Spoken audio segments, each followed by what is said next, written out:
ಕನ್ನಡದ ನಂಬರ್ 1 ದಿನಪತ್ರಿಕೆ ವಿಜಯವಾಣಿಯಲ್ಲಿ ಪ್ರಕಟವಾಗಿರುವ ಈ ದಿನದ ಮಹತ್ವದ ಸುದ್ದಿಗಳನ್ನೊಮ್ಮೆ ನೋಡಿ ಬರೋಣ. ದಶಕಗಳ ಅವಧಿಯ ಭಿನ್ನಾಭಿಪ್ರಾಯ, ನಿರಂತರ ಹೋರಾಟ ಹಾಗೂ ಸಾಮಾಜಿಕ ನ್ಯಾಯದ ಹಂಬಲಕ್ಕೆ ಕೊನೆಗೂ ಐತಿಹಾಸಿಕ ಮುಕ್ತಿ ಸಿಕ್ಕಿದೆ. ದಲಿತ ಸಮುದಾಯಗಳ ದೀರ್ಘಕಾಲದ ಬೇಡಿಕೆಯಾಗಿದ್ದ ಪರಿಶಿಷ್ಟ ಜಾತಿಯ ಒಳ ಮೀಸಲಾತಿಯ ಜಟಿಲ ಸಮಸ್ಯೆಯನ್ನು ಬಗೆಹರಿಸುವಲ್ಲಿ ರಾಜ್ಯ ಸರ್ಕಾರ ನಿರ್ಣಾಯಕ ಹೆಜ್ಜೆ ಇಟ್ಟಿದೆ. ಶುಕ್ರವಾರ ಸಿಎಂ ಸಿದ್ದರಾಮಯ್ಯ ನೇತೃತ್ವದಲ್ಲಿ ನಡೆದ ಸಂಪುಟ ಸಭೆಯಲ್ಲಿ ಐತಿಹಾಸಿಕ ತೀರ್ಮಾನಕ್ಕೆ ಒಮ್ಮತದ ಸಮ್ಮತಿ ಸಿಕ್ಕಿದೆ. ಒಳ ಮೀಸಲಾತಿಯನ್ನು ಎಸ್ಸಿ ಎ ಗುಂಪಿಗೆ 5.25%, ಎಸ್ಸಿ ಬಿ ಗುಂಪಿಗೆ 5.25% ಮತ್ತು ಸಿ ಗುಂಪಿಗೆ 4.5% ಎಂದು ವರ್ಗೀಕರಣ ಮಾಡಿರುವುದಾಗಿ ಸಿಎಂ ಸಿದ್ದರಾಮಯ್ಯ ಸಭೆ ಘೋಷಿಸಿದರು. ಈ ಕುರಿತ ಸುದ್ದಿಗೆ ಇಂದಿನ ಸಂಚಿಕೆ ಓದಿ. ಮಹತ್ವದ ಬೆಳವಣಿಗೆಯಲ್ಲಿ ರಾಘವ್ ಚಡ್ಡಾ ಸೇರಿ ಆಮ್ ಆದ್ಮಿ ಪಕ್ಷದ 7 ರಾಜ್ಯಸಭೆ ಸದಸ್ಯರು ಪಕ್ಷಕ್ಕೆ ರಾಜೀನಾಮೆ ನೀಡಿದ್ದಾರೆ. ಈ ಪೈಕಿ ಚಡ್ಡಾ ಸೇರಿ 3 ಶುಕ್ರವಾರ ಬಿಜೆಪಿ ಸೇರ್ಪಡೆಯಾದರು. ಚಡ್ಡಾ ಅವರನ್ನ ಆಪ್ ಇತ್ತೀಚೆಗಷ್ಟೇ ರಾಜ್ಯಸಭೆಯಲ್ಲಿ ಪಕ್ಷದ ಉಪನಾಯಕ ಹುದ್ದೆಯಿಂದ ಕೈಬಿಟ್ಟಿತ್ತು.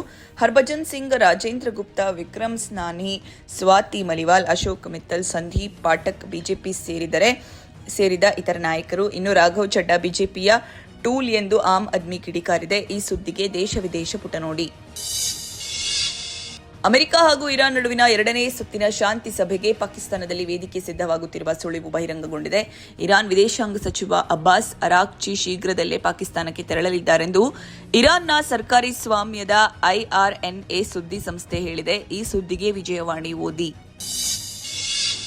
ಬೆಳಗಾವಿಯ ಹಿಂಡಲಗ ಕೇಂದ್ರ ಕಾರಾಗೃಹದಲ್ಲಿದ್ದುಕೊಂಡೇ ಕೇಂದ್ರ ಸಚಿವ ನಿತಿನ್ ಗಡ್ಕರಿಗೆ ಆರೋಪಿ ಜಯೇಶ್ ಪೂಜಾರಿ ಫೋನ್ ಕರೆ ಮಾಡಿ ಬೆದರಿಕೆ ಹಾಕಿದ್ದ ಪ್ರಕರಣಕ್ಕೆ ಸಂಬಂಧಿಸಿ ಹೆಚ್ಚಿನ ಮಾಹಿತಿ ನೀಡುವಂತೆ ಕಾರಾಗೃಹ ಅಧೀಕ್ಷಕರಿಗೆ ಎನ್ಐಎ ತನಿಖಾ ತಂಡ ಪತ್ರ ಬರೆದಿದೆ. ಪೂಜಾರಿ ಈ ಹಿಂದೆ ಗಡ್ಕರಿ ಕಚೇರಿಗೆ ಕರೆ ಮಾಡಿ ಬೆದರಿಕೆ ಹಾಕಿರುವುದು ನಾಗಪುರ ಪೊಲೀಸರ ತನಿಖೆಯಲ್ಲಿ ಸಾಬೀತಾಗಿತ್ತು.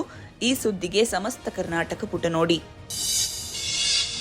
ಕೃತಕ ಬುದ್ಧಿಮತ್ತೆಯ ಜಗತ್ತಿನಲ್ಲಿ ಮಿಥೋಸ್ ಎಂಬ ಹೊಸ ಬಿರುಗಾಳಿ ಎದ್ದಿದೆ. ಆಂಥ್ರೋಪಿಕ್ ಸಂಸ್ಥೆಯ ಈ ನೂತನ ಎಐ ಟೂಲ್ ಅತ್ಯಾಧುನಿಕ ಸೈಬರ್ ದಾಳಿಯ ಅಸ್ತ್ರವಾಗುವ ಸಾಧ್ಯತೆ ದಟ್ಟವಾಗಿದೆ. ಕ್ಷಣಾರ್ಧದಲ್ಲಿ ಬ್ಯಾಂಕಿಂಗ್ ವ್ಯವಸ್ಥೆಯ ರಕ್ಷಣಾ ಕವಚಗಳನ್ನು ಭೇದಿಸುವ ಮತ್ತು ಇಡೀ ನೆಟ್ವರ್ಕ್ ಅನ್ನು ತನ್ನ ಹತೋಟಿಗೆ ತೆಗೆದುಕೊಳ್ಳುವ ಇದರ ಅಸಾಧಾರಣ ಸಾಮರ್ಥ್ಯ ಜಗತ್ತನ್ನೇ ಬೆಚ್ಚಿ ಬೀಳಿಸಿದೆ. ಈ ಕುರಿತ ಫೋಕಸ್ ಸ್ಟೋರಿಗೆ ಚಿಂತನ ಪುಟ ನೋಡಿ.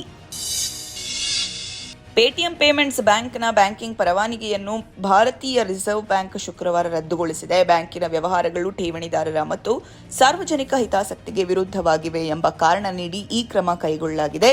ಇನ್ನು ದೇಶದ ಆಯ್ದ ರಾಷ್ಟ್ರೀಯ ಹೆದ್ದಾರಿಗಳಲ್ಲಿ ಇದೇ ಡಿಸೆಂಬರ್ನಿಂದ ಬ್ಯಾರಿಯರ್ ಮುಕ್ತ ಅಥವಾ ತಡೆರಹಿತ ಟೋಲ್ ಸಂಗ್ರಹ ವ್ಯವಸ್ಥೆ ಜಾರಿಗೆ ಬರಲಿದೆ ಎಂದು ಕೇಂದ್ರ ಸಚಿವ ನಿತಿನ್ ಗಡ್ಕರಿ ಶುಕ್ರವಾರ ಪ್ರಕಟಿಸಿದ್ದಾರೆ. ಈ ಸುದ್ದಿಗೆ ಮನಿ ಮಾತು ನೋಡಿ.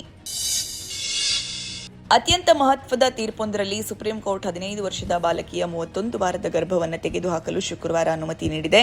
ಈ ಸುದ್ದಿಗೆ ದೇಶ ವಿದೇಶ ಪುಟ ನೋಡಿ. Chase master Virat Kohli run 44 ಎಸೆತ 8 ಬೌಂಡರಿ 4 ಅಮೋಘ ಬ್ಯಾಟಿಂಗ್ ಹಾಗೂ ಕನ್ನಡಿಗ ದೇವದತ್ ಪಡಿಕ್ಕಲ್ 55 ರನ್ 27 ಎಸೆತ 2 ಬೌಂಡರಿ 6 ಸಿಕ್ಸರ್ ಆಕ್ರಮಣಕಾರಿ ಅರ್ಧಶತಕದ ನೆರವಿನಿಂದ ಹಾಲಿ ಚಾಂಪಿಯನ್ ರಾಯಲ್ ಚಾಲೆಂಜರ್ಸ್ ಬೆಂಗಳೂರು ತಂಡ IPL 19 ಆವೃತ್ತಿಯಲ್ಲಿ ಗುಜರಾತ್ ಟೈಟನ್ಸ್ ಎದುರು 5 ವಿಕೆಟ್ಗಳ ಗೆಲುವು ಒಲಿಸಿಕೊಂಡಿತ್ತು. ಇದರೊಂದಿಗೆ ಚಿನ್ನಸ್ವಾಮಿ ಕ್ರೀಡಾಂಗಣದಲ್ಲಿ ಹಾಲಿ ವರ್ಷ ಆಡಿದ ಕೊನೆಯ ಲೀಗ್ ಪಂದ್ಯದಲ್ಲಿ ಜಯದ ಹಾದಿಗೆ ಮರಳಿದ ರಜತ್ ಪಾಟಿದಾರ್ ಬಳಗ ಅಂಕಪಟ್ಟಿಯಲ್ಲಿ 2ನೇ ಸ್ಥಾನಕ್ಕೇರಿತು. ಈ ಸುದ್ದಿಗೆ ಕ್ರೀಡಾಪುಟ ನೋಡಿ. ಬಾಲಿವುಡ್ ತಾರಾ ಜೋಡಿ ದೀಪಿಕಾ ಪಡುಕೋಣೆ ಮತ್ತು ರಣವೀರ್ ಸಿಂಗ್ ಡಬಲ್ ಸಂಭ್ರಮದಲ್ಲಿದ್ದಾರೆ. ಇತ್ತೀಚೆಗಷ್ಟೇ ದೀಪಿಕಾ 2ನೇ ಬಾರಿಗೆ ತಾಯಿಯಾಗುತ್ತಿರುವುದಾಗಿ ಘೋಷಿಸಿ ಸಿಹಿ ಸುದ್ದಿ ನೀಡಿದ್ದರು. ಈ ವಿಷಯವನ್ನು ಇಡೀ ಬಾಲಿವುಡ್ ಸಂಭ್ರಮಿಸಿತ್ತು. ತಾಯಿಯಾಗುತ್ತಿರುವ ಖುಷಿ ವಿಷಯ ಒಂದೆಡೆಯಾದರೆ, ಇನ್ನು ದೀಪಿಕಾ ಪಡುಕೋಣೆ ಬಹು ನಿರೀಕ್ಷಿತ ಹಿಂದಿಯ ಕಿಂಗ್ ಮತ್ತು ತೆಲುಗಿನ ರಾಕ ಚಿತ್ರದಲ್ಲಿ ನಟಿಸುತ್ತಿದ್ದಾರೆ. ಈ ಸುದ್ದಿಗೆ ಉಲ್ಲಾಸ ನಮಸ್ತೆ ಬೆಂಗಳೂರು ನೋಡಿ. ಇವಿಷ್ಟೇ ಅಲ್ಲ, ಮುಂಜಾನೆ ಮಾತು, ಅಂತರಂಗ, ಭವಿಷ್ಯ, ಮನೋವಿಕಾಸದ ಕಾಲಂಗಳು, ಕ್ರೀಡೆ, ಸಿನಿಮಾ, ದೇಶ ವಿದೇಶಗಳ ಭರಪೂರ ಸುದ್ದಿಗಳ ವಿಶೇಷಗಳಿಗಾಗಿ ವಿಜಯವಾಣಿ ಓದಿ.